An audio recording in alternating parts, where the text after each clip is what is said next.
Well, good morning to each and every one of you. If you will, open up to Matthew chapter 15. We'll begin there in a minute at verse 21.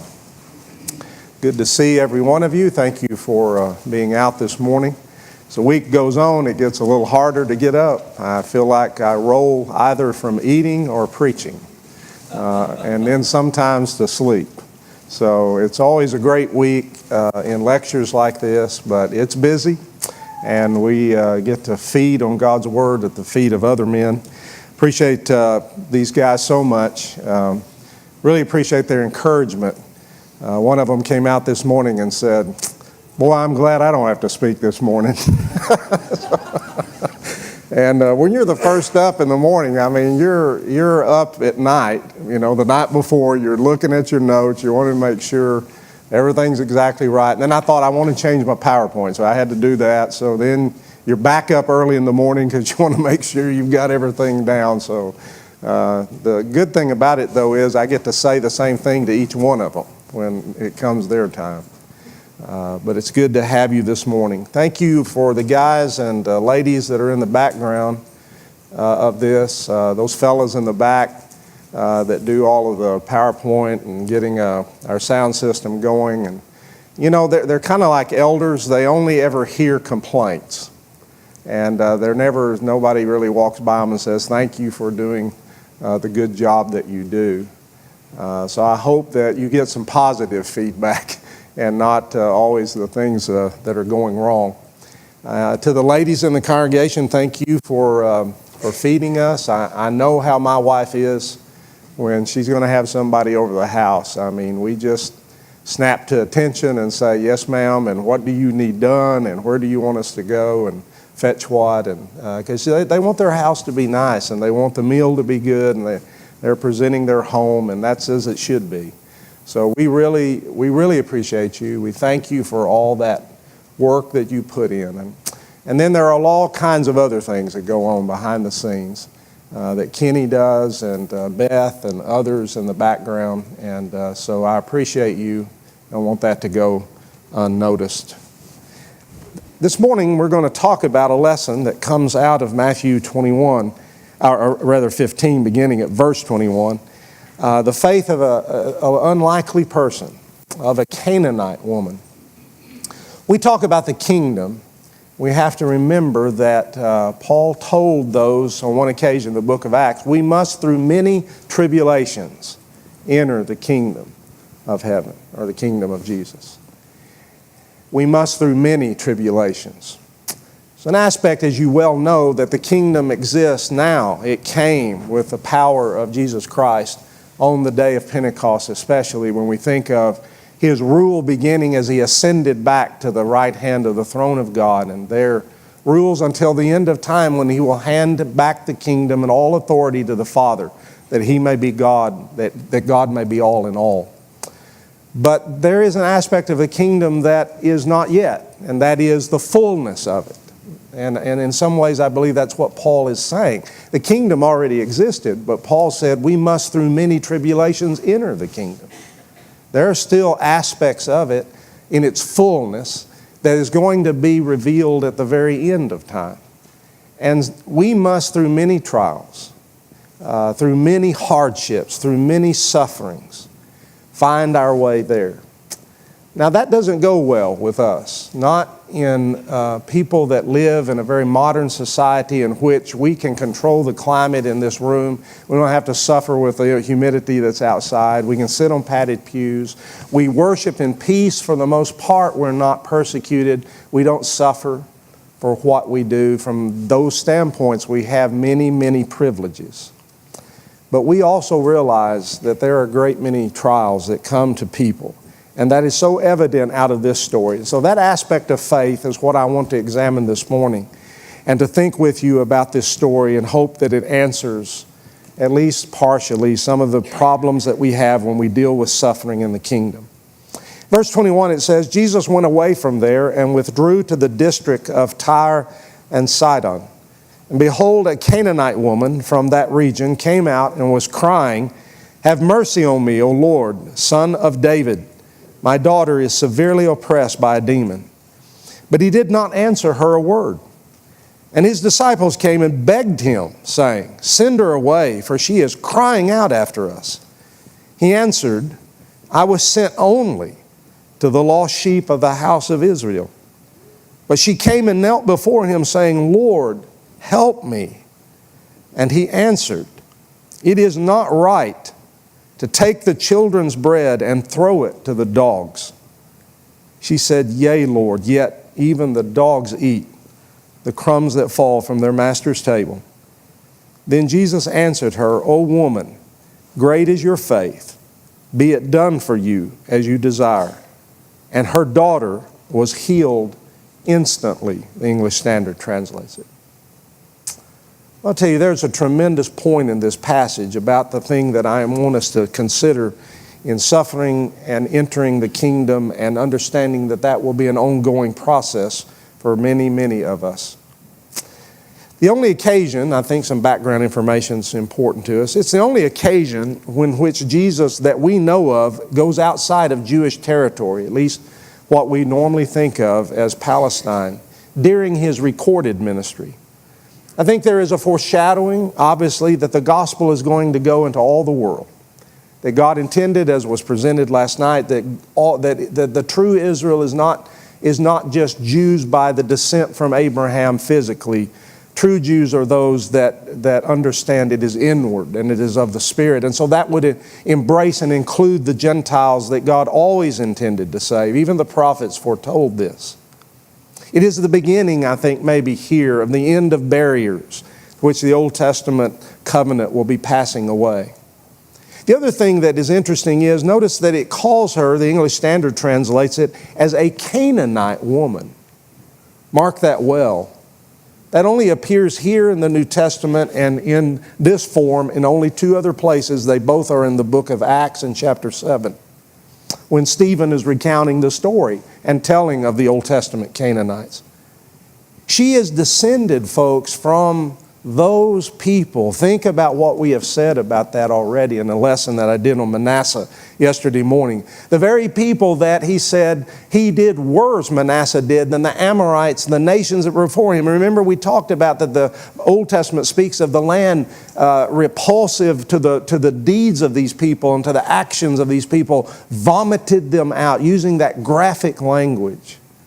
That these people, these Old Testament Canaanites, murdered their children to the fire of the god of Molech and buried them in urns at the city gates when they dedicated the walls to their gods. And all kinds of sexual immorality was practiced on the high places to worship those gods. And all the other despicable practices, to the point that God would say to Abraham, "The cup of the Amorites' iniquity is not yet full," and he would bear with them for 4 more centuries. But the day would come in which that cup would be filled. And God's judgment had to fall on those people. They would be driven out. They were to be annihilated. Every man, woman, and child was to be killed at different places. God would tell them exactly to do that. And that has, of course, its own issues at times that people have. But when we understand the justice and righteousness of God, He was perfectly within His purview to do those things. God sought to keep His people separate from these people. He said, if you intermarry with them, then they will drag your sons and your daughters to worship the very gods, and the thing will happen to you that I will have to cast you out. This is the woman that comes to us in this story. She is descended from those people. At verse 22, it tells us that she had a daughter who was severely demon-possessed. Chumley in his commentary says, a badly demonized daughter, suffering horrors, another version translates. The woman cried out to him, we are told. When we see that word cried, we think it's a one-time act, but the Greek was more precise. This is an imperfect tense, meaning that she kept crying out. She kept crying out to him. So much so that obviously it gets on the nerves of the disciples who are with him. And finally, they come and they beg him. And I want to tell you, beg is a strong word. Sort of like when I asked my wife to marry me, you know. Beg is strong. They've had it with her. Go ahead and heal her. Get rid of her. Do what she's asking and let's be done with this. And I'm going to tell you, they're going to miss the point, as they so often did, and as we so often do, is to miss the point of what Jesus is going to draw out of this. So that this story, think of the countless stories, that the books that could be written, John said, couldn't even contain the acts of Jesus. And yet this one was picked by the Holy Spirit to be left to us for all time. And so she persisted and persisted. And true faith can be found sometimes in the areas where you least expect it. Rahab the harlot was among those Canaanites. She was from those type of people, and even what her occupation was tells you of how despicable she was. And yet she had faith in the God of Israel, and she spoke in terms that just set her apart, not only from her own people, but even many Israelites. And then there would be Naaman the leper. And in the New Testament, the church of those ungodly Corinthians. And yet there were these people that came. As one man said, it is grace, not place, which makes people believers. And so what do we learn from this story? What can help us in our walk when we think of the kingdom and we think of suffering? First of all, how vital it is to persevere in prayer. I want us first to notice the reaction of Jesus to this woman. Look with me at verse 23. It says, "But he did not answer her a word." This woman knows something about Jesus beyond just the fact that he's a miracle worker. She says, "O Lord, Son of David." Now there has to be a connection to her knowing that David had that promise that was examined the other night, that the seed would come from him, and one day this kingdom is going to be set up. However, whatever she knew by that, at least she knows that phrase, and she understands something beyond his miracle working. She calls him that. And yet Jesus, in this first instance, just totally ignores her. Let me ask you something. If you started going up to somebody and asking them questions and they just didn't say anything to you, they just totally give you the impression that they're ignoring you. I was talking with Mike Conley yesterday, and he was telling me about the church, and one church that they're working with in France that he knows about. And he said, if you go to Paris, and you first of all, to work with the French people, he said, you need to speak French. Because if you speak English, they're going to totally ignore you. That chauvinism that says our language is the most important. But Paris is chauvinistic to every other Frenchman. If you don't speak French as they speak it, they'll just walk by you when you ask a question. I mean, we'd stand there and say, how rude. How could somebody do something like that? You remember that incident when the woman is caught in adultery and they come and literally the text says they throw her down in the midst. They said, we caught this woman in the very act of adultery. The law of Moses says we ought to stone her to death. What do you say, Jesus? What does the text say he did? He stooped down and he wrote with his finger on the ground. What would your reaction be if somebody just utterly ignored you like that? I'm going to tell you, the text says in that place they kept on asking him. Do you think it was softly rendered that time?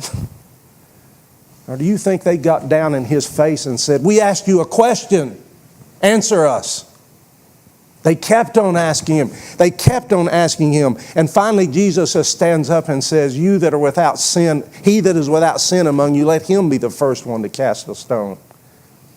Being convicted in their conscience, it said they left one by one from the oldest to the youngest. I want to tell you, somebody does something like that and it's going to get our ire up. I'm going to tell you, if I was that lady, this would have been the beginning of a bad relationship with Jesus. But the text doesn't end there. It says to us, secondly, that he excludes her. He says to her, basically, by just not even really answering her, he said, his disciples come and ask the question, begging him, send her away. He answered, it's like he's answering them. I was sent only to the lost sheep of the house of Israel. Maybe he didn't even look at her when he's saying this. So now he says, basically, you lady are a Gentile, and therefore you have absolutely no claim on me. I don't have to give you the time of day. I'm going to tell you the ultimate insult. Period. End of story. There is no legitimate claim for you to ask me that. It'd be like us going to our elected representative of our congressional district, and we want an audience, and he refuses or she refuses to listen to us. It would be like saying, okay, I'll see you at the voting booth next time.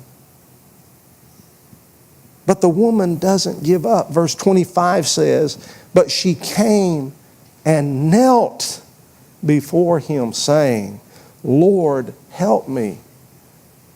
And I don't think that she means by that when she says, Lord, I know Lord can be used in that way of Adonai, of someone greater, but I think she recognizes something far more about Jesus by calling him Son of David.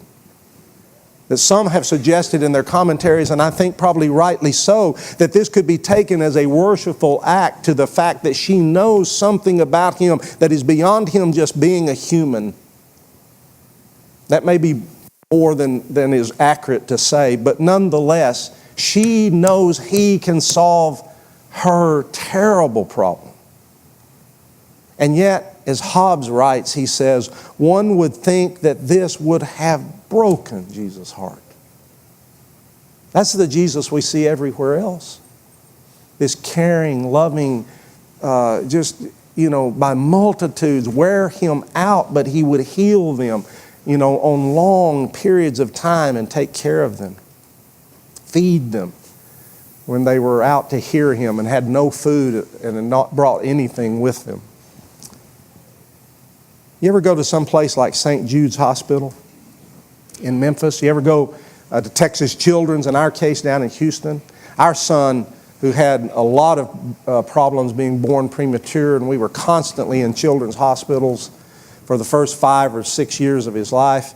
And we had surgeries and all kinds of other things. And you would see little kids, and our son have a shaved head and a scar on his head because he had hydrocephalus and all this kind of stuff that you go through. And then you see kids that have cancer and their heads are totally bald because they're taking chemo and radiation. And I'm going to tell you, you would have to be just the most uncaring, hardened, just no love in your heart at all for you not to sometimes just be moved to tears at the scene. And here is a mother begging Jesus of all people to help her heal her daughter. And the astounding action of Jesus is it's not over. When she worships him, he comes back and says, you are a dog.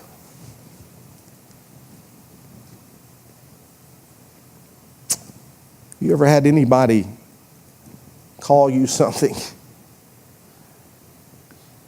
My dad, when he was young, he said if somebody called me Bull Durham, that was a fighting word. That was not something nice in his day. I didn't know what he's talking about. He had to tell me what Bull Durham was all about. But in his day, or in anybody else's day, there are certain phrases. I mean, you would have to contain yourself to not want to strike out and hit somebody. Can you imagine being told? He said, it is not right to take the children's bread and throw it to the dogs. Now I realize that some versions say the little dogs, and she even refers to it that way, and that they eat of the master's table, so that this could be considered a household pet. And there was obviously situations that were true about that. But for the most part, dogs were not looked at as we do in our society as pets. They were the scavengers that ran in the packs on the outside of town, and garbage was thrown out basically in the street like third world countries today. And so dogs came around and cleaned up all that kind of stuff. You have the story of dogs coming and licking Lazarus' sores, don't you? You have the story of Jezebel being thrown by the eunuchs when Jehu comes in and says to them, throw her down, and they throw her down and kill her, and then they just go in and eat. And Jehu says, she was the daughter of a king, we need to bury her, go out and do it. By the time they get out there, the dogs, as had been prophesied about her, had eaten everything but her head and her palms and her feet. There was nothing else. I'll tell you, this is probably not the idea of household family pets.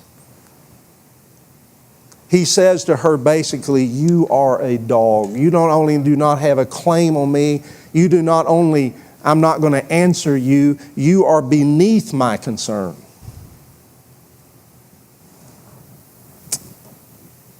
What do we do with Jesus when He is like this? Kenneth Chumley says in his commentary, by ignoring, excluding, and insulting this desperate mother, Christ never seemed more un-Christ-like. You ever stand by the bedside of someone that you have prayed for, and others have too? You ever watch that it gets worse and worse? And I'm talking about not that they feel in just unbelievable pain, intense pain.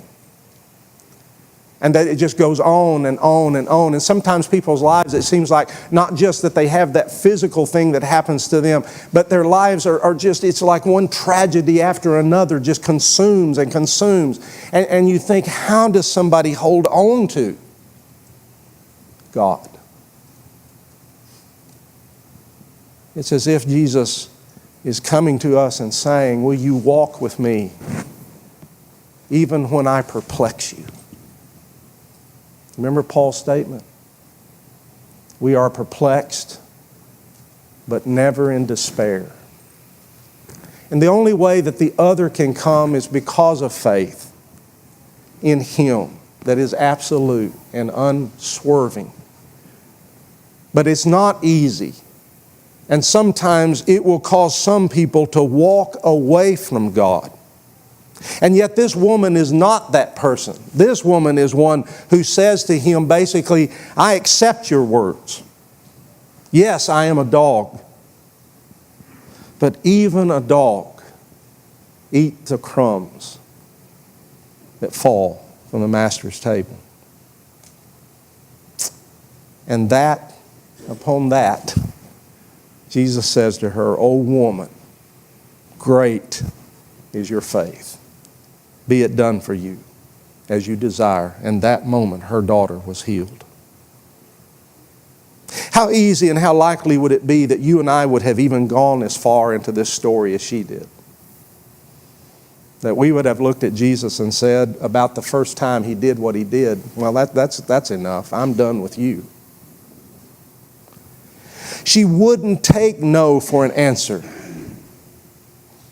And yet, how many do we know have said in their lives, I've had it with you, and they walk away from Jesus. And yet, it may be someday in my own life, such a test will come, such a trial will come, or maybe multiple trials, that I will be challenged in such a way to say, if this is who you are, then I want nothing to do with you. There is a story that Elie Wiesel wrote in his book, Night, a little short book, when he was taken along with his family and they were delivered into the Nazi concentration camps. They were Jews.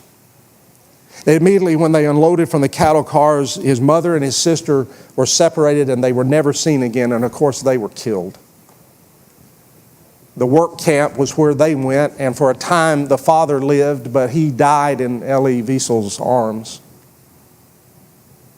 To which Elie Wiesel finally tells the story that there was a young boy who was caught stealing food, and that they were all marched out into the camp and they were stood in rows at attention while that boy was hung in front of them in a way that it took him 30 minutes to die. And the words came from behind Elie Wiesel that said, where is God? Where is He now? And that has always resonated with all of us. Where is God? Where is He now? One of the greatest tools in the arsenal of Satan is not that he gets us to commit adultery, that he causes us to want to steal. Those things happen. But probably the greatest thing that will cause most people to fail Him and in the end turn their back on Him is just utter discouragement. Just utter fact that we believe God is not listening to us. One lady at home where I am who has suffered so much from a son that has turned away from God and has taken the daughter-in-law and has taken their precious grandchildren. She came to me after I preached something like this at home, and tears were streaming down her face. She said, "Sometimes when I turn my face up to pray to God, I wonder if He's listening to me." Why does Paul have to write to us in Galatians 6 and verse 9, "And let us not grow weary in doing good"? If it wasn't for the fact that we do grow weary in doing good. So that He holds out in front of us, in due season we will reap if we do not give up. And there is the great danger that we all face. Elijah hears the word from Jezebel when he has performed that great feat on Mount Carmel, taken all 400 of those false prophets and killed them as God had directed those things to happen to people that were like that. And then the word comes from Jezebel that says, "May the gods do so more to me also if I do not make you like one of them by tomorrow at this time." Elijah did what I think I would have absolutely tailed it out of there. And he goes from basically the north part of Israel to the southern part of Israel, and there he is tired and collapses, and God comes to him, angel, gives him food, drink, and in the power of that he goes on to wherever Mount Sinai is, the traditional or in Arabia, but he goes to wherever that mount is. So hundreds of miles he is traveling, and he finds himself in a cave. And God comes in a humongous wind and lightning and fire and earthquake that tears into those granite mountains, and chunks are going everywhere. And then this stillness and quietness, and a voice comes and says to him twice, "What are you doing here, Elijah?" And Elijah says exactly what we sometimes think. Even I only am left, and they seek my life." Does God come to him and pat him on the back and say, "Oh, Elijah, I know you have suffered. I know it's hard. I'm so sorry for what I'm putting you through"? No, he says, "Get up and go back and anoint Hazael as king of Syria, and Jehu as king of Israel, and Elisha as prophet in your place. For I have 7,000 knees that have not bowed to Baal. You let me keep the ledger of who is faithful and not. You go do my will," as we were talking about, as Jeff did last night. Every now and then, an article in the bulletin I run at home is about somebody that wrote it way back. You may have seen this before, of which Satan is going out of business.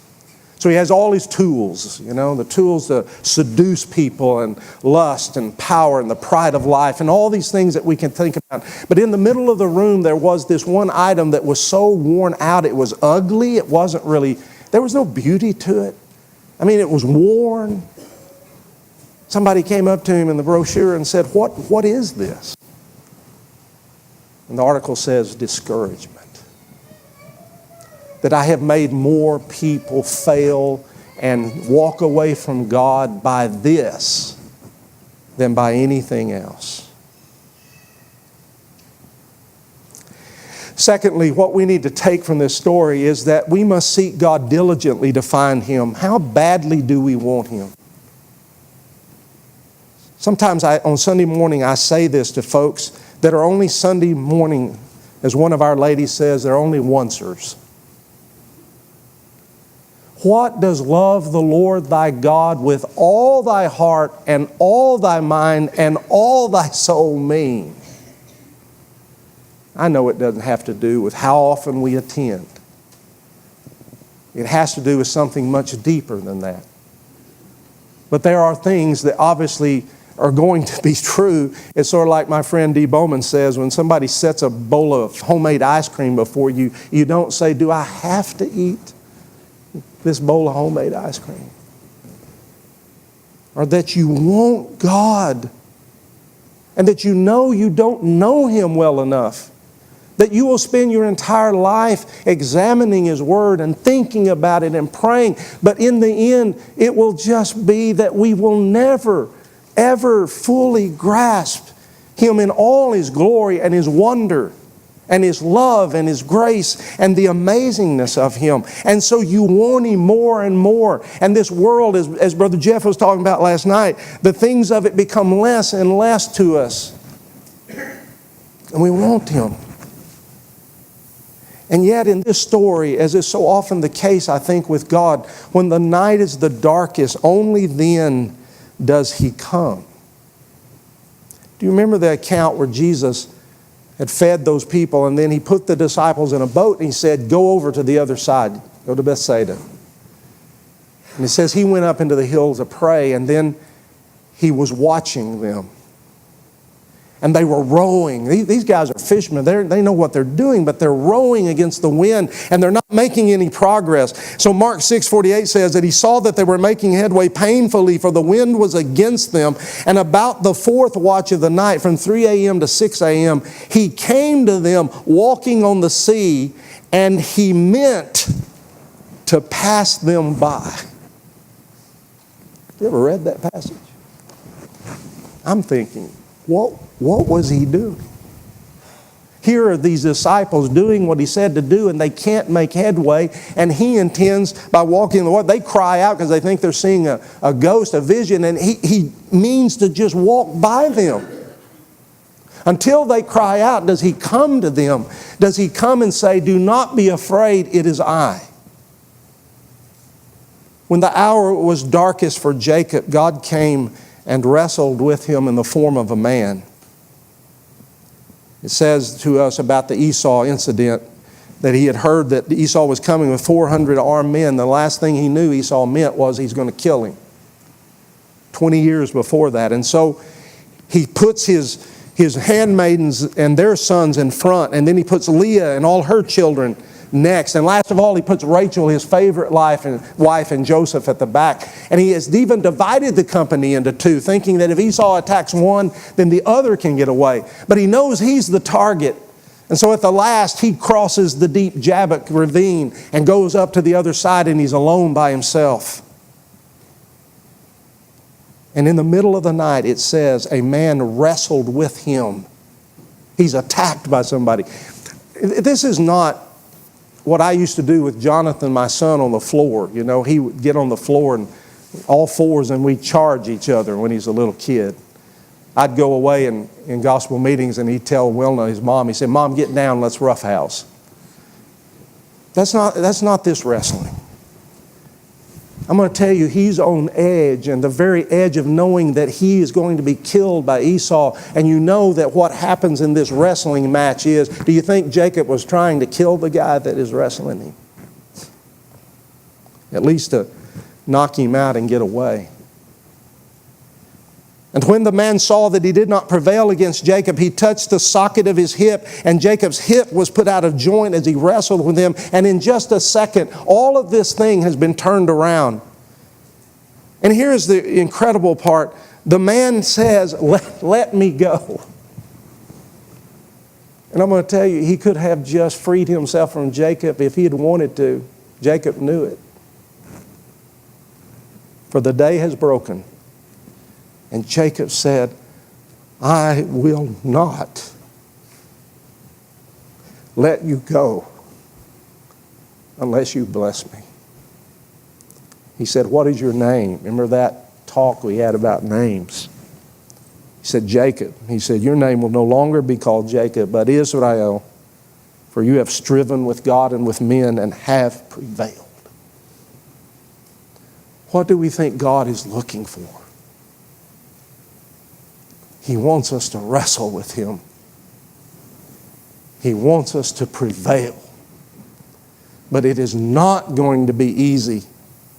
How many doctors had this woman taken her daughter to, maybe? How many tears has she shed when she watched what was happening to her? How many fruitless cures must she have sought before she encountered the Lord? As the psalmist says, "It is good for me that I was afflicted, that I might learn your statutes." We will only ever know God when we suffer. Without affliction, as J.C. Ryle said, she might have lived and died in careless ignorance and never seen Jesus at all. C.S. Lewis said, "We're bad enough as we are without suffering." Finally, the text tells us, I think this, that is, the script hasn't been written in stone. Marvel that we can change God's mind. Marvel in this story as we are working in His glory and to His honor, that there are things that concern us greatly in our families and our churches that we are part of, and things that are going on spiritually, and that as we pray our hearts to Him, He is a loving Father who is listening to our prayers. We may not always know what we're asking for, and He knows we're asking for a snake, and He's not going to give us that but a fish. He knows we're asking for a stone, but He will give us bread. But it's not what we thought in the end. But marvel most at this. Calvinism in its purest form declares that all things have been determined by God. The script, in its purest form, the script has been written. God orders every last thing you do every day and everything that is done. But how in the name of common sense could He be greatly moved if that were so? Wouldn't that be fake? Do you remember the centurion who came to Him and said, "Come to my house, or come and heal my servant"? And he started to go with him to his house, and he said, "No, I'm not worthy for you to enter in under my roof. I am a man under authority. If I say to a soldier, go, he goes. If I say to a servant, do this, he does it. Just speak the word, and my servant will be healed." And it says to us that Jesus marveled and said to those who followed Him, "Truly I tell you, with no one in Israel have I found such faith." As He marveled at this woman and said, "O woman, great is your faith." Folks, if all was written in stone, how could God marvel? That is an amazing thing to me. That God can look at His lowly creatures that we are, and as weak as we are, and at times untrusting and not latching hold of Him as we ought, and yet at times we can amaze Him. And that He is glad in that.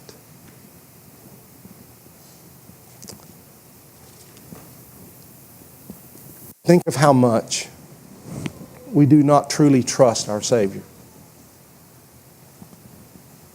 In James, the 5th chapter, verse 11, James, at the end of that book, says, "Behold, we consider those blessed who remained steadfast. You have heard of the steadfastness of Job, and you have seen the purpose of the Lord, how the Lord is compassionate and merciful." Or as the New King James said, "You have seen the end intended by the Lord."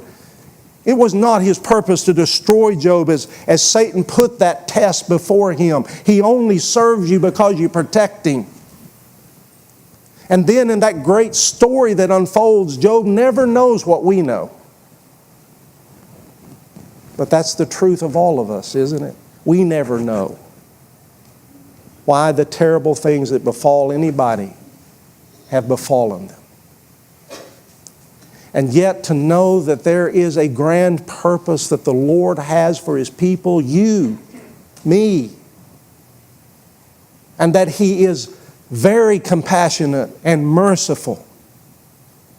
If we will remain steadfast and hold to Him and never let Him go unless you bless me, Help me, Lord.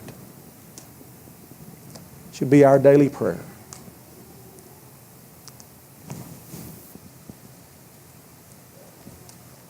In October of 1864, Sherman took Atlanta.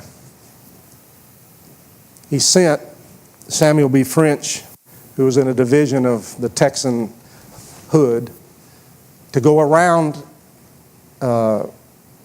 Kennesaw Mountain and attack the depot of the Union where they were getting all their supplies at Allatoona Pass. Brigadier General John McCorse was sent by Sherman to intercept this force. He barely arrived with half of his division, meaning only 2,000 men, suddenly confronting a superior Confederate force of 3,000 men.